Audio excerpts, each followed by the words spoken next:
ਤਾਂ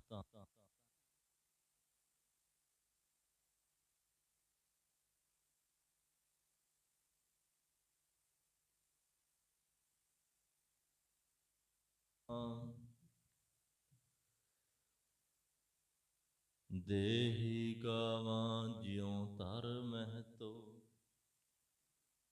ਬਸਹਿ ਪੰਚ ਕਿਰਸਾਨਾ।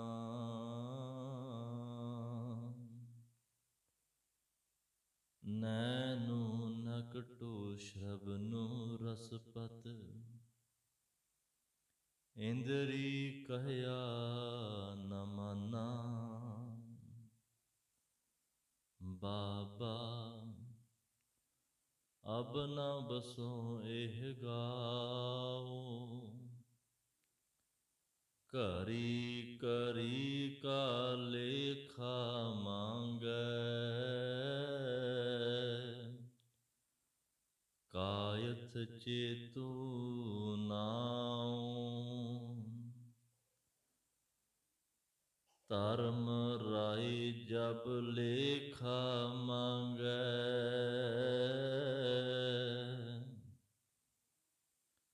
ਬਾਕੀ ਨਿਕਸੀ ਭਾਰੀ,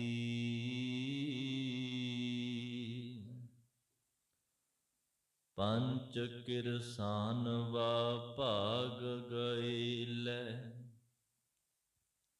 ਬਾਂਧਿਓ ਜਿਉ ਦਰਬਾਰੀ, ਕਹਿ ਕਬੀਰ ਸੁਨੋ ਰੇ ਸੰਤੋ।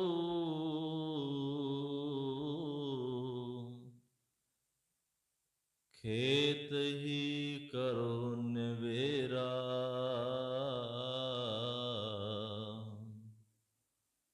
ਅਬ ਕੀ ਬਾਰ ਬਖਸ਼ ਬੰਦੇ ਕੋ। ਬਾਹੁਰ ਨ ਭਵ ਜਲ ਫੇਰਾ, ਬੇਸ਼ੁਮਾਰ ਅਥਾਹ ਅਗਨਤ ਅਤੁਲੈ। ਜਿਉ ਬੁਲਾਵੋ ਤਿਉ ਨਾਨਕ ਦਾਸ ਬੋਲੇ। ਜੁਗੋ ਜੁਗ ਅਟਲ, ਚਵਰ ਛਤਰ ਤਖਤ ਦੇ ਮਾਲਕ, ਹਾਜ਼ਰਾ ਹਜੂਰ ਸਰਬ ਕਲਾ ਭਰਪੂਰ, ਬਾਣੀ ਕੇ ਬੋਹਿਤ ਸ਼ਬਦ ਗੁਰੂ।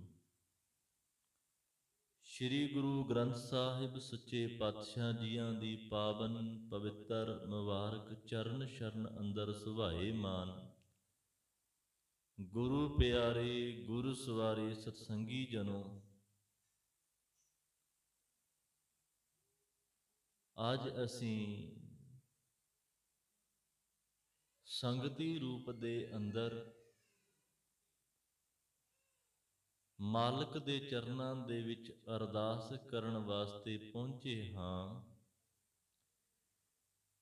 ਕਿ ਕਹਿ ਕਬੀਰ ਸੁਨੋ ਰੇ ਸੰਤੋ, ਖੇਤ ਹੀ ਕਰੋ ਨਿਵੇਰਾ। ਅਬ ਕੀ ਬਾਰ ਬਖਸ਼ ਬੰਦੇ ਕੋ, ਬਾਹੁਰ ਨਾ ਭਵ ਜਲ ਫੇਰਾ। ਸਾਡੇ ਅਤੀ ਸਤਿਕਾਰਯੋਗ ਬਾਬਾ ਜੀ ਸਰਦਾਰ ਓਂਕਾਰ ਸਿੰਘ ਜੀ, ਜਿਨ੍ਹਾਂ ਨੂੰ ਪਰਮਾਤਮਾ ਨੇ ਜਿਤਨੀ ਕੋ ਸਵਾਸਾ ਰੂਪ ਪੂੰਜੀ ਦੇ ਕਰਕੇ ਸੰਸਾਰ ਦੇ ਵਿੱਚ ਭੇਜਿਆ ਸੀ, ਉਸ ਨੂੰ ਪੂਰਾ ਕਰਦਿਆਂ ਪਰਿਵਾਰ ਨੂੰ ਸਦੀਵੀ ਵਿਛੋੜਾ ਦੇ ਗਏ ਨੇ। ਉਹਨਾਂ ਦੀ ਅੰਤਿਮ ਅਰਦਾਸ ਦੇ ਵਿੱਚ ਸ਼ਾਮਲ ਹੋਣ ਵਾਸਤੇ ਪਹੁੰਚੇ ਹਾਂ।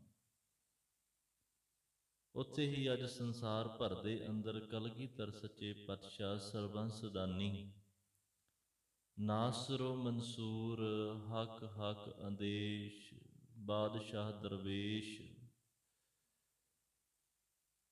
ਧੰਨ ਧੰਨ ਸਾਹਿਬ ਸ੍ਰੀ ਗੁਰੂ ਗੋਬਿੰਦ ਸਿੰਘ ਸੱਚੇ ਪਾਤਸ਼ਾਹ ਜੀਆਂ ਦਾ ਪ੍ਰਕਾਸ਼ ਪੁਰਬ ਸੰਸਾਰ ਮਨਾ ਰਿਹਾ ਹੈ। ਕੋਸ਼ਿਸ਼ ਕਰਾਂਗਾ ਕਿ ਇਸ ਜੀਵਨ ਦੀ ਵਡਮੁੱਲੀ ਦਾਤ ਨੂੰ ਜਾਣਦਿਆਂ ਹੋਇਆਂ ਉੱਥੇ ਨਾਲ ਹੀ ਕਲਗੀਧਰ ਸੱਚੇ ਪਾਤਸ਼ਾਹ ਜੀ ਦੇ ਜੀਵਨ ਤੇ ਚਾਨਣ ਪਾਉਣ ਦਾ ਵੀ ਯਤਨ ਕਰਾਂਗੇ, जितने भी संगत सतगुरु साहब जी की हजूरी दे विच जुड़ मिल बैठे हो, कोई भी रसना बांझी ना रवे जी, करो फतेह प्रवान आखो जी, वाहिगुरु जी का खालसा वाहिगुरु जी की फतेह। ਇਹ ਜੀਵ ਜਦੋਂ ਸੰਸਾਰ ਦੇ ਵਿੱਚ ਨਹੀਂ ਸੀ ਆਇਆ,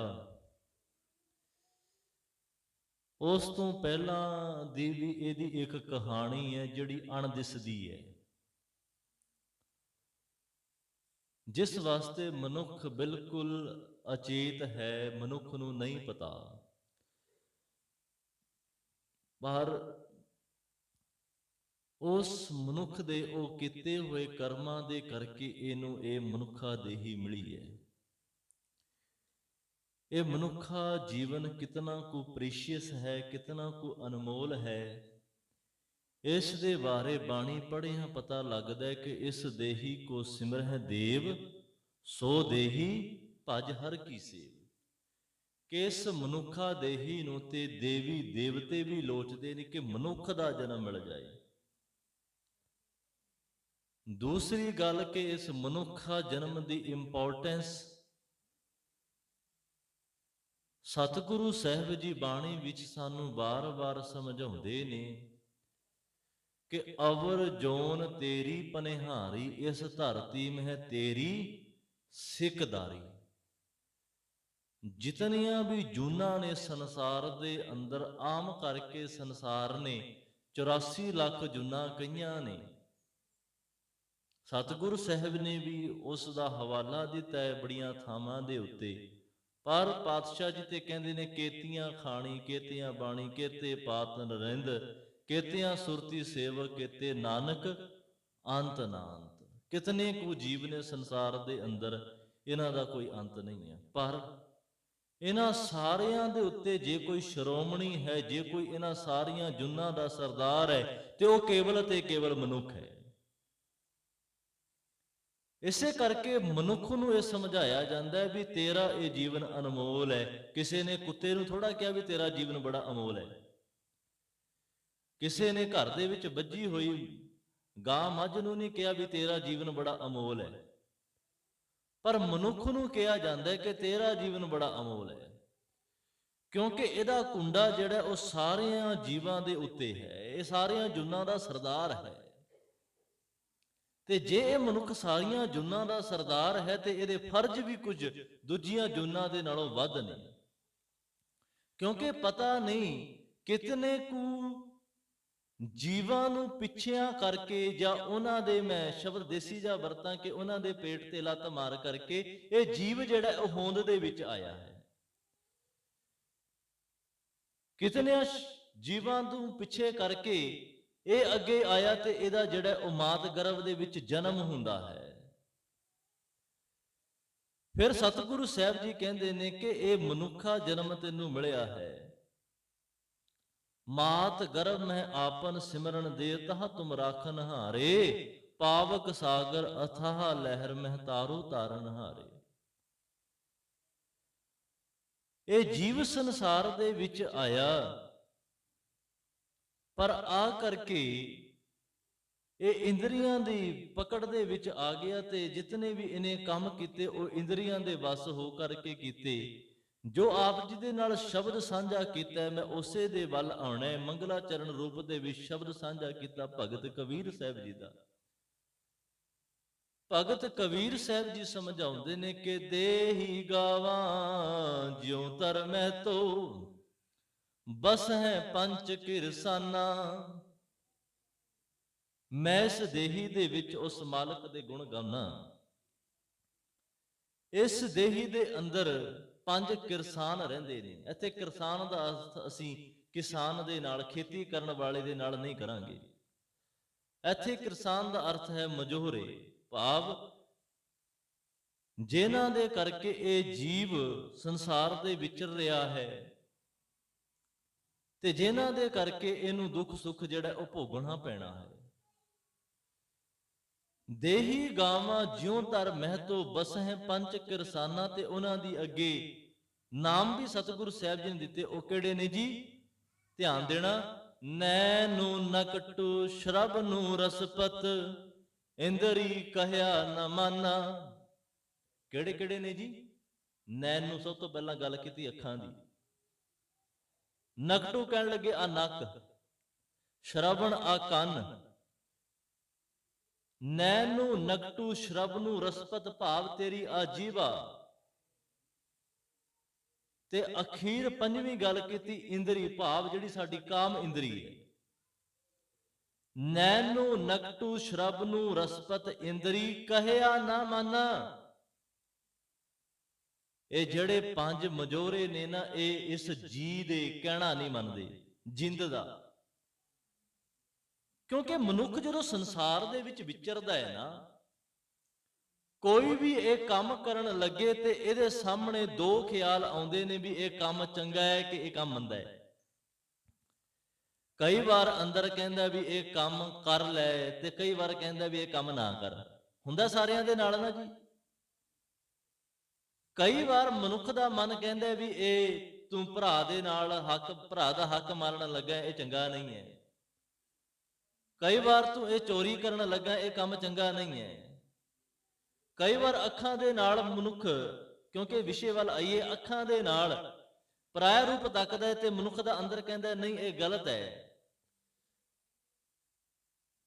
ਫਿਰ ਕਈ ਵਾਰ ਮਨੁੱਖ ਬਾਸ਼ਨਾਵਾਂ ਦੇ ਅੰਦਰ ਲਿਪਤ ਹੁੰਦਾ ਹੈ ਤੇ ਬੰਦਾ ਕਹਿੰਦਾ ਐਵੇਂ ਆਪਣਾ ਸਮਾਂ ਵਿਅਰਥ ਗਾ ਰਿਹਾ। ਕਈ ਵਾਰ ਅੰਦਰੋਂ ਇੱਕ ਆਵਾਜ਼ ਨਿਕਲਦੀ ਹੈ, ਹਰੇਕ ਦੇ ਨਿਕਲਦੀ ਹੈ।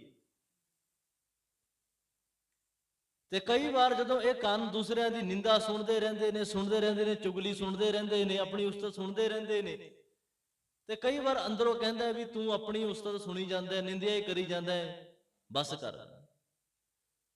ਇਹ ਜੀਵਾ ਜਦੋਂ ਕਿਸੇ ਨੂੰ ਮੰਦੇ ਬੋਲ ਬੋਲਦੀ ਹੈ ਤੇ ਅੰਦਰ ਕਈ ਵਾਰ ਰਿਅਲਾਈਜ਼ ਕਰਦਾ ਹੈ ਕਿ ਨਹੀਂ, ਮੈਂ ਉਹਨੂੰ ਕੋੜੇ ਬੋਲ ਬੋਲੇ ਨੇ, ਮੈਂ ਉਹਨੂੰ ਖਰਬੇ ਬੋਲ ਬੋਲੇ ਨੇ, ਉਹ ਠੀਕ ਨਹੀਂ ਹੈ। ਉਹ ਕੀ ਹੈ? ਉਹ ਅੰਦਰੋਂ ਜਿੰਦ ਦੀ ਆਵਾਜ਼ ਹੈ, ਅੰਦਰੋਂ ਆਤਮਾ ਦੀ ਆਵਾਜ਼ ਹੈ। ਮੈਂ ਫੇਰ ਬੇਨਤੀ ਕਰ ਰਿਹਾ ਕਿ ਨੈਨੂ ਨਕਟੂ ਸ਼ਰਬ ਨੂੰ ਰਸਪਤ ਇੰਦਰੀ ਕਹਿਆ ਨਾ ਮਾਨਾ। ਇਹਨੇ ਇਸ ਜਿੰਦ ਦਾ ਕਹਿਣਾ ਨਹੀਂ ਮੰਨਿਆ। ਇਹਨਾਂ ਨੇ ਮਨੁੱਖ ਸਾਰੀ ਜ਼ਿੰਦਗੀ ਇਹਨਾਂ ਦੇ ਪਿੱਛੇ ਲੱਗ ਕੇ ਹੀ ਕੰਮ ਕਰਦਾ ਰਿਹਾ। ਅੱਖਾਂ ਪਰਾਇਆ ਰੂਪ ਤੱਕਦੀਆਂ ਰਹੀਆਂ, ਕੰਨ ਜਿਹੜੇ ਆ ਉਹ ਉਸਤਤ ਨਿੰਦਾ, ਕੰਨ ਸੁਣ ਰੋਵਣ ਤੇ ਹਾਸੇ। ਭਾਈ ਗੁਰਦਾਸ ਜੀ। ਅੱਖੀਂ ਦੇਖ ਨਾ ਰੱਜੀਆਂ ਬਹੁ ਰੰਗ ਤਮਾਸ਼ੇ, ਨੱਕ ਨਾ ਰੱਜਾ ਬਾਸ ਲਿਆ ਦੁਰਗੰਧ ਸਵਾਸੇ। ਅਖੀਰ ਵਿੱਚ ਕਹਿੰਦੇ ਨੇ ਕਿ ਰੱਜ ਨਾ ਕੋਈ ਜੀਵਿਆ ਕੂੜੇ ਪ੍ਰਵਾਸੇ। ਇਹ ਮਨੁੱਖ ਦੇ ਜਿਹੜੀ ਜੀਵਾ, ਫਿਰ ਅਗਲੀ ਗੱਲ ਕੀਤੀ, ਕਹਿਣ ਲੱਗੇ ਸ਼ਰਬ ਨੂੰ ਰਸਪਤ। ਇਹ ਜੀਵ ਕਿਹੜਾ ਮੰਨਦੀ ਹੈ? ਇਹ ਰਸਨਾ ਤੂੰ ਅਨਰਸ ਰਾਚ ਰਹੀ, ਤੇਰੀ ਪਿਆਸ ਨਾ ਜਾਏ, ਪਿਆਸ ਨਾ ਜਾਏ ਹੋਰਤ ਕੀਤਾ ਜਿਚਰ ਹਰ ਰਸ ਪੱਲੇ ਨਾ ਪਾਏ। ਕਹਿਣ ਲੱਗੇ ਜਦੋਂ ਤੱਕ ਹਰੀ ਦਾ ਰਸ ਨਹੀਂ ਆਉਂਦਾ ਤੇ ਇਹ ਜੀਵ ਕਦੀ ਰੱਜਦੀ ਨਹੀਂ। ਕਈ ਵਾਰ ਮਨੁੱਖ ਦਾ ਪੇਟ ਤੇ ਜਵਾਬ ਦੇ ਦਿੰਦਾ, ਪਰ ਇਹ ਜੀਵਾ ਜਵਾਬ ਨਹੀਂ ਦਿੰਦੀ। ਕਹਿਣ ਲੱਗੇ ਫੇਰ ਜਦੋਂ ਅਸੀਂ ਅਖਬਾਰਾਂ ਪੜ੍ਹਦੇ ਹਾਂ, ਖਬਰਾਂ ਸੁਣਦੇ ਹਾਂ, ਸੋਸ਼ਲ ਮੀਡੀਆ ਤੇ ਹੋਰ ਕਿਤਨੇ ਦੁਸ਼ਕਰਮ ਦੇ ਮਾਮਲੇ ਹਰ ਰੋਜ਼ ਸੰਸਾਰ ਭਰ ਦੇ ਅੰਦਰ ਹੋ ਰਹੇ ਨੇ। ਇਸੇ ਨੂੰ ਕਿਹਾ ਕਿ ਇੰਦਰੀ ਕਹਿਆ ਨਾ ਮਾਨਾ। ਫਿਰ ਭਗਤ ਕਬੀਰ ਸਾਹਿਬ ਜੀ ਕਹਿੰਦੇ ਨੇ, ਬਾਬਾ ਅਬ ਨਾ ਬਸੋ ਇਹ ਗਾਉਂ। ਗਾਉਂ ਤੋਂ ਭਾਵ ਆ ਸਰੀਰ। ਮੈਂ ਹੁਣ ਇਸ ਸਰੀਰ ਦੇ ਵਿੱਚ ਰਹਿਣਾ ਨਹੀਂ ਚਾਹੁੰਦਾ। ਕਿਉਂ? ਕਿਉਂ ਲੱਗੇ ਕਰੀ ਕਰੀ ਕਾ ਲੇਖਾ ਮੰਗੈ। ਕਿਉਂਕਿ ਹੁਣ ਮੇਰੇ ਕੋਲੋਂ ਘੜੀ ਘੜੀ ਦਾ ਲੇਖਾ ਮੰਗਿਆ ਜਾ ਰਿਹਾ, ਹਰ ਇੱਕ ਪਲ ਦਾ, ਹਰ ਇੱਕ ਛਿਨ ਦਾ। ਕਿਉਂਕਿ ਜਦੋਂ ਮਨੁੱਖ ਸੰਸਾਰ ਦੇ ਵਿੱਚ ਆਇਆ, ਲਿਖ ਨਾਮੈ ਧਰਮ ਬਹਾਲਿਆ, ਤੇਰੇ ਨਾਲ ਜਿਹੜਾ ਉਹ ਧਰਮ ਬੈਠਾ ਹੈ, ਹਰ ਇੱਕ ਛਿਨ ਦਾ ਜਿਹੜਾ ਉਹ ਲੇਖਾ ਹੋ ਰਿਹਾ, ਹਰ ਇੱਕ ਛਿਨ ਲਿਖਿਆ ਜਾ ਰਿਹਾ ਕਿਸ ਸਮੇਂ ਦੇ ਵਿੱਚ ਤੂੰ ਕੀ ਕਰ ਰਿਹਾ ਹੈ। ਕਰੀ ਕਰੀ ਕਾ ਲੇਖਾ ਮੰਗੈ ਕਾਇਥ ਚੇਥੂ ਨਾਉ। ਕਹਿਣ ਲੱਗੇ ਮੇਰੇ ਕੋਲੋਂ ਹਰ ਇੱਕ ਘੜੀ ਦਾ ਜਿਹੜਾ ਉਹ ਲੇਖਾ ਮੰਗਿਆ ਗਿਆ, ਤੇ ਜਿਨ੍ਹਾਂ ਮਜ਼ਦੂਰੀਆਂ ਦੇ ਕਰਕੇ ਕੰਮ ਕਰਦਾ ਰਿਹਾ। ਹੁਣ ਜਦੋਂ ਸਮਾਂ ਆਇਆ, ਮਾਲਕ ਦੀ ਘਰ ਦੇ ਵਿੱਚ ਲੇਖਾ ਹੋਣ ਲੱਗਾ, ਤੇ ਕਹਿਣ ਲੱਗੇ ਉੱਥੇ ਸਮਾਂ ਇਹੋ ਬਣ ਗਿਆ ਕਿ ਪੰਚ ਕਿਰਸਾਨ ਵਾ ਭਾਗ ਗਏਲੇ, ਬਾਂਧਿਓ ਜਿਉ ਦਰਬਾਰੀ। ਇਹ ਜਿਹੜੇ 5 ਮਜੂਰੇ ਸਨ ਨਾ, ਇਹ ਭੱਜ ਗਏ। ਇਹਨਾਂ ਦੇ ਵਿੱਚੋਂ ਕੋਈ ਵੀ ਜਿਹੜਾ ਹੈ, ਇਹਨਾਂ ਤੋਂ ਕਿਸੇ ਤੋਂ ਵੀ ਲੇਖਾ ਨਹੀਂ ਮੰਗਿਆ ਗਿਆ, ਕਿਉਂਕਿ ਜਦੋਂ ਜੀਵ ਸੰਸਾਰ ਦੇ ਵਿੱਚੋਂ ਜਾਂਦਾ ਹੈ, ਅੱਖਾਂ ਵੀ ਇੱਥੇ ਰਹਿ ਜਾਂਦੀਆਂ ਨੇ, ਨੱਕ ਵੀ ਇੱਥੇ ਰਹਿ ਜਾਂਦਾ ਹੈ, ਕੰਨ ਵੀ ਇੱਥੇ ਰਹਿ ਜਾਂਦੇ ਨੇ, ਆ ਸਰੀਰ ਸਾਰਾ ਹੀ ਇੱਥੇ ਰਹਿ ਗਿਆ, ਕੇਵਲ ਤੇ ਕੇਵਲ ਜ਼ਿੰਦਗੀ ਜਿਹਦੇ ਕੋਲੋਂ ਲੇਖਾ ਲਿਆ ਜਾਣਾ। ਤੇ ਫਿਰ ਕਹਿਣ ਲੱਗੇ ਪੰਚ ਕਿਰਸਾਨ ਵਾ ਭਾਗ ਗਏਲੇ, ਬਾਂਧਿਓ ਜਿਉ ਦਰਬਾਰੀ। ਇਹ ਜਿਹੜਾ ਦਰਬਾਰੀ ਸੀ ਨਾ, ਜਿਸ ਜਿੰਦ ਦੇ ਕਰਕੇ ਇਹ ਅੱਖਾਂ ਕੰਮ ਕਰ ਰਹੀਆਂ ਸੀ, ਕਿਉਂਕਿ ਦੇਖੋ ਨਾ, ਸਰੀਰ ਤੇ ਪਿਆ ਹੁੰਦਾ ਹੈ ਮਨੁੱਖ ਦਾ। ਜਦੋਂ ਕੋਈ ਜੀਵ ਸੰਸਾਰ ਦੇ ਵਿੱਚੋਂ ਚਲਾ ਜਾਂਦਾ ਹੈ ਨਾ, ਉਹਦੀਆਂ ਅੱਖਾਂ ਵੀ ਹਨ, ਉਹਦੇ ਕੰਨ ਵੀ ਉੱਥੇ ਹੀ ਨੇ, ਨੱਕ ਵੀ ਹੈ, ਆ ਸਾਰਾ ਸਰੀਰ ਪਿਆ ਹੁੰਦਾ ਹੈ, ਪਰ ਕੋਈ ਵੀ ਸਰੀਰ ਦਾ ਅੰਗ ਹੁਣ ਹਰਕਤ ਨਹੀਂ ਕਰਦਾ, ਤੇ ਬੰਦਾ ਕਹਿੰਦਾ ਹੈ ਕਿ ਇਹ ਚੜ੍ਹਾਈ ਕਰ ਗਿਆ, ਇਹ ਜੀਵ ਚਲਾ ਗਿਆ ਸੰਸਾਰ ਦੇ ਵਿੱਚੋਂ, ਸਦੀਵੀ ਵਿਛੋੜਾ ਦੇ ਗਿਆ। ਸਤਿਗੁਰੂ ਸਾਹਿਬ ਜੀ ਫਿਰ ਇਸੇ ਗੱਲ ਨੂੰ ਸਮਝਾਉਂਦੇ ਨੇ, ਕਹਿਣ ਲੱਗੇ ਕਿ ਤੇਰੇ ਕੋਲੋਂ ਇਹ ਲਿਖਾ ਲਿਆ ਜਾਣਾ। ਭਗਤ ਕਬੀਰ ਸਾਹਿਬ ਜੀ ਕਹਿਣ ਲੱਗੇ, ਫੇਰ ਮੈਂ ਆਪਣੇ ਮਾਲਕ ਦੇ ਅੱਗੇ ਅਰਦਾਸ ਕਰਦਾ, ਕਹੇ ਕਬੀਰ ਸੁਨੋ ਰੇ ਸੰਤੋ, ਖੇਤ ਹੀ ਕਰੋ ਨਵੇਰਾ, ਭਾਵ ਸੰਸਾਰ ਦੇ ਵਿੱਚ ਰਹਿੰਦਿਆਂ ਰਹਿੰਦਿਆਂ ਨਵੇੜਾ ਹੋ ਜਾਏ। ਤੇ ਫਿਰ ਅਰਦਾਸ ਕੀਤੀ ਕਿ ਅਬ ਕੀ ਬਾਰ ਬਖਸ਼ ਬੰਦੇ ਕੋ, ਬਾਹਰ ਨਾ ਭਵਜਲ ਫੇਰਾ, ਕਿ ਹੁਣ ਮੈਨੂੰ ਬਖਸ਼ ਲੈ, ਕਿ ਮੈਨੂੰ ਬਾਰ-ਬਾਰ ਜਿਹੜਾ ਉਹ ਫੇਰਾ ਨਾ ਪਾਣਾ ਪਵੇ, ਬਾਰ-ਬਾਰ ਨਾ ਆਉਣਾ ਪਵੇ। ਜਦੋਂ ਮੈਂ ਕਲਗੀਧਰ ਸੱਚੇ ਪਾਤਸ਼ਾਹ ਜੀ ਦੇ ਜੀਵਨ ਨੂੰ ਵੇਖਦਾ, ਕਲਗੀਧਰ ਸੱਚੇ ਪਾਤਸ਼ਾਹ ਜੀ ਨੇ ਇਹਨਾਂ ਪੰਜਾਂ ਨੂੰ ਕਿਵੇਂ ਵੱਸ ਦੇ ਵਿੱਚ ਕੀਤਾ, ਕਿਉਂਕਿ ਕਲਗੀਧਰ ਸੱਚੇ ਪਾਤਸ਼ਾਹ ਜੀ ਦਾ ਅਸੀਂ ਪ੍ਰਕਾਸ਼ ਪੁਰਬ ਵੀ ਸੰਸਾਰ ਭਰ ਦੇ ਵਿੱਚ ਅੱਜ ਮਨਾ ਰਹੇ ਹਾਂ। ਸਤਿਗੁਰੂ ਸਾਹਿਬ ਬਾਣੀ ਵਿੱਚ ਸਮਝਾਉਂਦੇ ਨੇ, ਕਹਿਣ ਲੱਗੇ ਇਹੋ ਜਿਹਾ ਕੌਣ ਬਲੀ ਹੈ, ਜਿਨ ਮਿਲ ਮਾਰੇ ਪੰਚ ਸੂਰਵੀਰ, ਐਸੋ ਕੌਣ ਬਲੀ ਰੇ। ਕਹਿਣ ਲੱਗੇ ਉਹ ਕਿਹੜਾ ਬਲੀ ਹੈ, ਉਹ ਕਿਹੜਾ ਯੋਧਾ ਹੈ, ਜਿਹਨੇ ਇਹਨਾਂ ਪੰਜਾਂ ਨੂੰ ਮਾਰ ਕਰਕੇ, ਮਾਰਨ ਤੋਂ ਭਾਵ ਇਹਨਾਂ ਨੂੰ ਬਸ ਵਿੱਚ ਕਰਕੇ, ਜਿਨ੍ਹਾਂ ਦੇ ਕਰਕੇ ਲੇਖਾ ਦਿੱਤਾ ਜਾਣਾ ਸੀ ਨਾ, ਉਹਨਾਂ ਨੂੰ ਕਿਵੇਂ ਬਸ ਦੇ ਵਿੱਚ ਕਰਕੇ, ਕਿਹੜਾ ਬਲੀ ਹੈ ਜਿਹੜਾ ਬਸ ਵਿੱਚ ਕਰਕੇ ਚੱਲਦਾ ਹੈ, ਐਸੋ ਕੌਣ ਬਲੀ ਰੇ। ਤੇ ਫਿਰ ਪ੍ਰਿੰਸੀਪਲ ਸਤਵੀਰ ਸਿੰਘ ਜੀ ਨੇ ਵੀ ਆਪਣੀ ਪੁਸਤਕ ਦੇ ਵਿੱਚ ਪੁਰਖ ਭਗਵੰਤ ਦੀ ਗੱਲ ਕੀਤੀ ਹੈ। ਕਲਗੀਧਰ ਸੱਚੇ ਪਾਤਸ਼ਾਹ ਜੀ ਦੇ ਜੋ ਜੀਵਨ ਦੇਖਦੇ ਆ, ਪਾਤਸ਼ਾਹ ਜੀ ਨੇ ਕਾਮ ਨੂੰ ਕਿਵੇਂ ਵਸ ਦੇ ਵਿੱਚ ਕਰਨ ਦੀ ਸਿੱਖਾਂ ਨੂੰ ਹਦਾਇਤ ਦਿੱਤੀ ਹੈ। ਇੱਕ ਵਾਰ ਸਮਾਂ ਆਇਆ ਕਿ ਜੰਗੇ ਮੈਦਾਨ ਦੇ ਵਿੱਚ ਯੁੱਧ ਕਰਦਿਆਂ ਹੋਇਆਂ ਇੱਕ ਮੁਸਲਮਾਨ ਬੀਬੀ ਸਿੰਘਾਂ ਦੇ ਹੱਥ ਆ ਗਈ, ਤੇ ਸਿੰਘ ਉਹਨੂੰ ਨਾਲ ਲੈ ਕਰਕੇ ਕਲਗੀਧਰ ਸੱਚੇ ਪਾਤਸ਼ਾਹ ਜੀ ਦੇ ਕੋਲ ਆ ਗਏ। ਸਤਿਗੁਰੂ ਸਾਹਿਬ ਜੀ ਨੇ ਤਾੜਨਾ ਕੀਤੀ। ਪਾਤਸ਼ਾਹ ਜੀ ਨੇ ਪੁੱਛਿਆ, ਕਹਿਣ ਲੱਗੇ ਪਾਤਸ਼ਾਹ, ਸਗਲ ਤੁਰਕ ਭੋਗੈ ਹਿੰਦਵਾਨੀ। ਕਹਿਣ ਲੱਗੇ ਆ ਜਿਤਨੇ ਵੀ ਤੁਰਕ ਨੇ ਉਹ ਜ਼ੁਲਮ ਕਰਦੇ ਨੇ ਹਿੰਦਵਾਨੀਆਂ ਦੇ ਉੱਤੇ। ਗੁਰ ਸ਼ਸਤਰ ਕਿਉ ਵਰਜ ਹਟਾਵੇਂ। ਕਹਿਣ ਲੱਗੇ ਪਾਤਸ਼ਾਹ ਜੀ ਆ ਸਾਰੇ ਤੁਰਕ ਹਿੰਦਵਾਨੀਆਂ ਭੋਗਦੇ ਨੇ, ਪਰ ਤੁਸੀਂ ਸਾਨੂੰ ਕਿਉਂ ਵਰਜ ਕਰਦੇ ਹੋ, ਕਿਉਂ ਹਟਾਉਂਦੇ ਹੋ। ਮੇਰੇ ਪਾਤਸ਼ਾਹ ਜੀ ਨੇ ਜਵਾਬ ਦਿੱਤਾ ਸੀ, ਕਹਿਣ ਲੱਗੇ ਹਮਲੇ ਜਾਨੋ ਪੰਥ ਉਚੇਰੇ, ਗੁਰ ਸ਼ਸਤਰ ਜੋ ਵਰਜ ਹਟਾਵੇਂ। ਕਹਿਣ ਲੱਗੇ ਮੈਂ ਇਸ ਪੰਥ ਨੂੰ ਉਚੇਰਿਆਂ ਲਿਜਾਣਾ ਚਾਹੁੰਦਾ, ਇਸ ਕਰਕੇ ਅੱਜ ਗੁਰੂ ਸ਼ਸਤਰ ਜਿਹੜੇ ਤੁਹਾਨੂੰ ਵਰਜ ਕਰਕੇ ਹਟਾਉਂਦੇ ਨੇ।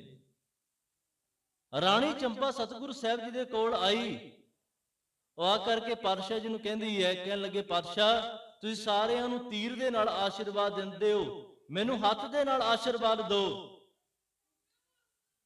ਪਾਤਸ਼ਾਹ ਜੀ ਕਹਿਣ ਲੱਗੇ ਨਹੀਂ, ਮੈਂ ਤੇ ਸਾਰਿਆਂ ਦੇ ਵਿੱਚ ਉਸ ਮਾਲਕ ਦੀ ਜੋਤ ਵੇਖਦਾ। ਮੇਰੇ ਪਾਤਸ਼ਾਹ ਜੀ ਉਹਦੇ ਅੰਦਰ ਦੀ ਜਿਹੜੀ ਮੈਲ ਭਾਵਨਾ ਸੀ ਉਹਨੂੰ ਸਮਝ ਗਏ। ਸਤਿਗੁਰੂ ਸਾਹਿਬ ਜੀ ਉਹਨੂੰ ਵੀ ਤੀਰ ਦੇ ਨਾਲ ਹੀ ਆਸ਼ੀਰਵਾਦ ਦਿੰਦੇ ਨੇ, ਤੇ ਉਹਦਾ ਹੰਕਾਰ ਦੂਰ ਹੋ ਗਿਆ। ਉਹਦੇ ਮਨ ਦੇ ਵਿੱਚ ਸੀ ਵੀ ਮੈਂ ਰਾਣੀ ਆ, ਵੀ ਹੋ ਸਕਦਾ ਮੈਨੂੰ ਵੱਧ ਸਤਿਕਾਰ ਦੇਣ, ਪਰ ਸਤਿਗੁਰੂ ਸਾਹਿਬ ਕਹਿਣ ਲੱਗੇ ਨਹੀਂ, ਕਿਉਂਕਿ ਗੁਰੂ ਨਾਨਕ ਦਾ ਘਰ ਜਿਹੜਾ ਉਹ ਸਾਰਿਆਂ ਦੇ ਲਈ ਸਾਂਝਾ ਹੈ। ਖੱਤਰੀ ਬ੍ਰਾਹਮਣ ਸ਼ੂਦ ਵੈਸ਼ ਉਪਦੇਸ਼ ਚੌ ਵਰਨਾ ਕੋ ਸਾਂਝਾ, ਤੇ ਸਤਿਗੁਰੂ ਸਾਹਿਬ ਜੀ ਸਾਰਿਆਂ ਨੂੰ ਇੱਕੋ ਜਿਹਾ ਪਿਆਰ ਕਰਦੇ ਨੇ। ਤਾਈਓ ਰਹਿਤ ਮਰਿਆਦਾ ਦੇ ਵਿੱਚ, ਰਹਿਤ ਮਰਿਆਦਾ ਦੇ ਬੋਲ ਨੇ ਕਿ ਗੁਰਸਿੱਖ ਉਹ ਹੈ ਜਿਹੜਾ ਇਸ ਵਾਸ਼ਨਾ ਤੋਂ ਉੱਪਰ ਉੱਠ ਕਰਕੇ ਆਪਣੇ ਜੀਵਨ ਨੂੰ ਜਿਉਂਦਾ ਹੈ। ਭਾਈ ਗੁਰਦਾਸ ਜੀ ਨੇ ਕਿਹਾ ਕਿ ਦੇਖ ਪਰਾਈਆਂ ਚੰਗੀਆਂ ਮਾਵਾਂ ਭੈਣਾਂ ਧੀਆਂ ਜਾਣੇ, ਤੇ ਉਹਦੇ ਸਤਿਗੁਰੂ ਸਾਹਿਬ ਜੀ ਨੇ ਬੱਜਰ ਕਰੈਤਾਂ ਦੇ ਵਿੱਚ ਇਸ ਕਰੈਤ ਨੂੰ ਜਿਹੜਾ ਸੀ ਉਹ ਸ਼ਾਮਲ ਕਰ ਦਿੱਤਾ। ਖੈਰ, ਸਤਿਗੁਰੂ ਸਾਹਿਬ ਜੀ ਨੇ ਕ੍ਰੋਧ ਨੂੰ ਕਿਵੇਂ ਵਸ ਦੇ ਵਿੱਚ ਕੀਤਾ, ਮੈਂ ਵਿਸ਼ੇ ਤੋਂ ਦੂਰ ਨਹੀਂ ਗਿਆ। ਸਤਿਗੁਰੂ ਸਾਹਿਬ ਜੀ ਪੰਜ ਸੂਰਵੀਰ ਨੇ, ਜਿਹੜੇ ਇਹ ਮੁਜੋਰੇ ਸੰਸਾਰ ਨੂੰ ਲੁੱਟਦੇ ਪਏ ਨੇ, ਨੈਣੂ ਨਕਟੂ ਸ਼ਰਬਨੂ ਰਸਪਤ, ਜਿਨ੍ਹਾਂ ਦੇ ਕਰਕੇ ਮਨੁੱਖ ਮਾਲਕ ਦੇ ਘਰ ਦੇ ਵਿੱਚ ਸਜ਼ਾਦਾਰ ਹੁੰਦਾ ਹੈ, ਸਜ਼ਾ ਭੋਗਦਾ ਹੈ। ਮੇਰੇ ਸਤਿਗੁਰੂ ਸਾਹਿਬ ਜੀ ਨੇ ਉਹਨਾਂ ਨੂੰ ਵਸ ਵਿੱਚ ਕਰਨਾ ਸਿਖਾਇਆ। ਦੂਜਾ ਹਮਲਾ ਕਰਦਾ ਹੈ ਕ੍ਰੋਧ। ਮੇਰੇ ਸਤਿਗੁਰੂ ਸਾਹਿਬ ਜੀ ਨੇ ਕ੍ਰੋਧ ਨੂੰ ਵੀਰ ਰਸ ਦੇ ਵਿੱਚ ਬਦਲਿਆ। ਕਿਤੇ ਸੋਚ ਕਰਕੇ ਵੇਖੋ ਗੁਰੂ ਪਿਆਰ ਵਾਲਿਓ, ਮੇਰੇ ਕਲਗੀਧਰ ਸੱਚੇ ਪਾਤਸ਼ਾਹ ਜੀ ਤਖਤਾਂ ਦੇ ਉੱਤੇ ਬੈਠੇ, ਆਮ ਕਰਕੇ ਜਦੋਂ ਕੋਈ ਤਖਤ ਦੇ ਉੱਤੇ ਬੈਠਦਾ ਹੈ, ਕਿਸੇ ਪਦਵੀ ਦੇ ਉੱਤੇ ਬੈਠਦਾ ਹੈ ਨਾ, ਤੇ ਉਹਨੂੰ ਗਿਫਟ ਦਿੱਤੇ ਜਾਂਦੇ ਨੇ, ਉਹਨੂੰ ਸੁਗਾਤਾਂ ਦਿੱਤੀਆਂ ਜਾਂਦੀਆਂ ਨੇ। ਜਿੱਦਣ ਮੇਰੇ ਕਲਗੀਧਰ ਸੱਚੇ ਪਾਤਸ਼ਾਹ ਜੀ ਤਖਤ ਉੱਤੇ ਬੈਠੇ, ਪਤਾ ਹੈ ਕਲਗੀਧਰ ਸੱਚੇ ਪਾਤਸ਼ਾਹ ਜੀ ਨੂੰ ਕਿਹੜਾ ਗਿਫਟ ਮਿਲਿਆ ਸੀ? ਭਾਈ ਜੈਤਾ ਗੁਰੂ ਤੇਗ ਬਹਾਦਰ ਸਾਹਿਬ ਜੀ ਦਾ ਪਿਤਾ ਦਾ ਸੀਸ ਲੈ ਕਰਕੇ ਆਇਆ ਸੀ ਦਿੱਲੀ ਤੋਂ। ਮੇਰੇ ਕਲਗੀਧਰ ਸੱਚੇ ਪਾਤਸ਼ਾਹ ਜੀ ਨੇ ਉਹ ਝੋਲੀ ਦੇ ਵਿੱਚ ਪਵਾਇਆ। ਮੇਰੇ ਕਲਗੀਧਰ ਸੱਚੇ ਪਾਤਸ਼ਾਹ ਜੀ ਕ੍ਰੋਧਿਤ ਨਹੀਂ ਹੋਏ, ਸਗੋਂ ਵੀਰ ਰਸ ਦੇ ਨਾਲ ਭਰਿਆ। ਕਿਹੋ ਜਿਹਾ ਸਮਾਂ ਹੋਵੇਗਾ ਉਹ। ਸਤਿਗੁਰੂ ਸਾਹਿਬ ਜੀ ਉਸ ਸਮੇਂ ਵੀ ਸਿੱਖਾਂ ਨੂੰ ਇਕਜੁੱਟ ਹੋ ਕਰਕੇ ਖਾਲਸੇ ਦੀ ਪਹੁਲ ਦਿੱਤੀ ਸਤਿਗੁਰੂ ਸਾਹਿਬ ਜੀ ਨੇ, ਤੇ ਸਾਡੇ ਅੰਦਰ ਉਹ ਵੀਰ ਰਸ ਭਰਿਆ ਕਿ ਹਰ ਇੱਕ ਮਨੁੱਖ ਆਪਣੀ ਰੱਖਿਆ ਸਵੈਮ ਕਰ ਸਕੇ। ਸਾਨੂੰ ਕਿਰਪਾਨ ਦਿੱਤੀ, ਕਿਰਪਾਨ ਦਾ ਅਰਥ ਕਿਰਪਾ ਪਲਸ ਆਨ, ਭਾਵ ਜਾਂ ਤੇ ਕਿਸੇ ਦੇ ਉੱਤੇ ਕਿਰਪਾ ਕਰਨ ਵਾਸਤੇ ਉੱਠਦੀ ਹੈ ਜਾਂ ਆਪਣੀ ਰੱਖਿਆ ਕਰਨ ਵਾਸਤੇ ਉੱਠਦੀ ਹੈ। ਸਤਿਗੁਰੂ ਸਾਹਿਬ ਜੀ ਨੇ ਲੋਭ ਨੂੰ ਕਿਵੇਂ ਵਸ ਦੇ ਵਿੱਚ ਕੀਤਾ ਹੈ? ਕਿਉਂਕਿ ਦੇਖੋ ਕਿਤੇ ਅਨੰਦਪੁਰ ਸਾਹਿਬ ਦੀ ਧਰਤੀ ਦੇ ਉੱਤੇ ਕਿਤਨੀਆਂ ਰੌਣਕਾਂ ਲੱਗੀਆਂ ਹੋਈਆਂ ਸਨ। ਮੇਰੇ ਪਾਤਸ਼ਾਹ ਜੀ ਕਵੀਆਂ ਨੂੰ ਢਾਲਾਂ ਭਰ ਭਰ ਕੇ ਵੰਡਦੇ ਨੇ, ਕੋਈ ਗਰੀਬ ਆ ਜਾਏ ਉਹਦੀਆਂ ਝੋਲੀਆਂ ਭਰ ਦਿੰਦੇ ਨੇ। ਪਰ ਜਿੱਦਣ ਮੇਰੇ ਪਾਤਸ਼ਾਹ ਜੀ ਨੂੰ ਕਿਤੇ ਅਨੰਦਪੁਰ ਸਾਹਿਬ ਛੱਡਣਾ ਪਿਆ ਨਾ, ਤਾਂ ਮੇਰੇ ਸਤਿਗੁਰੂ ਸਾਹਿਬ ਜੀ ਅਨੰਦਪੁਰ ਸਾਹਿਬ ਵੀ ਛੱਡ ਦਿੱਤਾ ਤੇ ਮਾਛੀਵਾੜੇ ਦੇ ਵਿੱਚ ਨੰਗੇ ਪੈਰੀ ਨੇ, ਨਾ ਨੀਲਾ ਘੋੜਾ ਨਾ ਪੈਰੀ ਜੋੜਾ ਨਾ ਕਲਗੀ ਤੋੜਾ, ਪਰ ਮੇਰੇ ਸਤਿਗੁਰੂ ਸੱਚੇ ਪਾਤਸ਼ਾਹ ਫੇਰ ਵੀ ਆਨੰਦ ਵਿੱਚ ਨੇ। ਕੀ ਕਹਿੰਦੇ ਨੇ ਕਿ ਮਿੱਤਰ ਪਿਆਰੇ ਨੂੰ ਹਾਲ ਮੁਰੀਦਾ ਦਾ ਕਹਿਣਾ, ਯਾਰੜੇ ਦਾ ਮੈਨੂੰ ਸੱਥਰ ਚੰਗਾ, ਭੱਠ ਖੇੜ ਜਾਂਦੇ ਰਹਿਣਾ। ਮੈਨੂੰ ਆਪਣੇ ਯਾਰ ਦਾ, ਆਪਣੇ ਪ੍ਰੀਤਮ ਦਾ, ਆ ਕੰਡਿਆਂ ਦਾ ਸੱਥਰ ਚੰਗਾ ਲੱਗਦਾ ਹੈ, ਪਰ ਮੈਂ ਫੇਰ ਵੀ ਖੜਾ ਦੇ ਵਿੱਚ ਹਾਂ। ਮੇਰੇ ਪਿਆਰੇ ਨੂੰ ਹਾਲ ਕਹਿ ਦੇਣਾ, ਕੋਈ ਪ੍ਰਕਾਰ ਦਾ ਲੋਭ ਨਹੀਂ ਹੈ। ਤੇ ਜਦੋਂ ਅਸੀਂ ਮੋਹ ਦੀ ਗੱਲ ਕਰਦੇ ਹਾਂ ਗੁਰੂ ਪਿਆਰ ਵਾਲਿਓ, ਕਿਸੇ ਕਵੀ ਨੇ ਬੜੇ ਸੋਹਣੇ ਬੋਲ ਕਹੇ ਨੇ। ਉਹ ਕਹਿਣ ਲੱਗਾ, ਅੱਲੋਕਾਰ ਗੱਲਾਂ ਮੇਰੇ ਗੁਰੂ ਦੀਆਂ ਨੇ, ਦੱਸੋ ਉਹਨਾਂ ਦੀ ਕਰੇਗਾ ਰੀਸ ਕਿਹੜਾ? ਕੌਣ ਜੰਗ ਵਿੱਚ ਤੋਰੇਗਾ ਪੁੱਤਰਾਂ ਨੂੰ? ਕਿਤੇ ਸੋਚ ਕਰਕੇ ਵੇਖੋ, ਜਦੋਂ ਕਲਗੀਧਰ ਸੱਚੇ ਪਾਤਸ਼ਾਹ ਜੀ ਦੇ ਉੱਤੇ ਮੋਹ ਨਹੀਂ ਹਾਵੀ ਹੋ ਸਕਿਆ, ਜਦੋਂ ਭਾਈ ਦਇਆ ਸਿੰਘ ਨੇ ਕਿਹਾ ਸੀ, ਕਹਿਣ ਲੱਗੇ ਸਤਿਗੁਰੂ ਸਾਹਿਬ ਜੀ ਅਜੀਤ ਤੁਰ ਗਿਆ, ਬਾਬਾ ਜੋਰਾਵਰ ਸਿੰਘ, ਬਾਬਾ ਫਤਿਹ ਸਿੰਘ ਦਾ ਪਤਾ ਨਹੀਂ, ਮਾਤਾ ਜੀ ਦਾ ਪਤਾ ਨਹੀਂ, ਮਹਿਲਾਂ ਦਾ ਪਤਾ ਨਹੀਂ, ਤੁਹਾਡੇ ਕੋਲ ਕੇਵਲ ਤੇ ਕੇਵਲ ਜੁਝਾਰ ਸਿੰਘ ਹੈ। ਇਹਨਾਂ ਨੂੰ ਜੰਗੇ ਮੈਦਾਨ ਦੇ ਵਿੱਚੋਂ ਲੈ ਕਰਕੇ ਚਲੇ ਜਾਓ।